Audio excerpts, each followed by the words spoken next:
Can the United Nations stop a war? Okay, to understand how the UN responds to conflict, we need to go back to the UN Charter, adopted after the Second World War. Meanwhile, in San Francisco, delegates of 50 nations had met to form the United Nations Organization, the solemn and hopeful expression of man's resolution to live in peace. The nations were united. It created the Security Council, which has 15 members. 5 of those members never change: China, France, the Russian Federation, the United Kingdom, and the United States.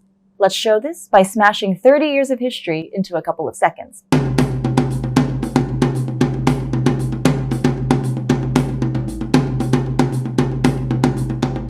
When there's a dispute, the Security Council can call on countries to settle it peacefully, and the Council can refer disputes to the International Court of Justice, sometimes called the World Court. The Security Council can also impose measures like arms embargoes, economic and trade sanctions, and travel bans. As a last resort, the Security Council can authorize the use of force. That's basically military action, either by UN member states, coalitions of countries, or UN peace operations. These are life or death situations, so it's really important to understand how it's all decided. The Security Council adopts resolutions. Its procedural resolutions just need 9 votes to pass. Boom, done.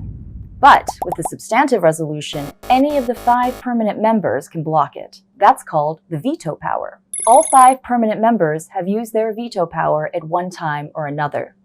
When there's a veto, the issue goes to the General Assembly, where there's a seat for all members of the United Nations.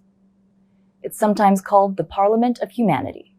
The General Assembly can make recommendations on collective measures for peace, but, unlike the Security Council, its resolutions are not binding. Now, can a country get kicked out of the UN?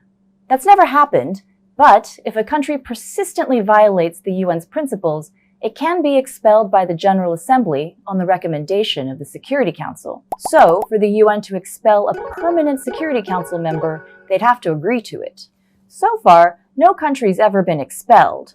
But during the global struggle against apartheid in South Africa, the General Assembly refused that country's credentials for a number of years. First discuss the South African question. And South Africa didn't participate in any General Assembly proceedings until apartheid ended 2 decades later. The United Nations is headed by its Secretary General, who has what's been called the most impossible job on Earth. It includes trying to get peace talks going, save lives, and stop war.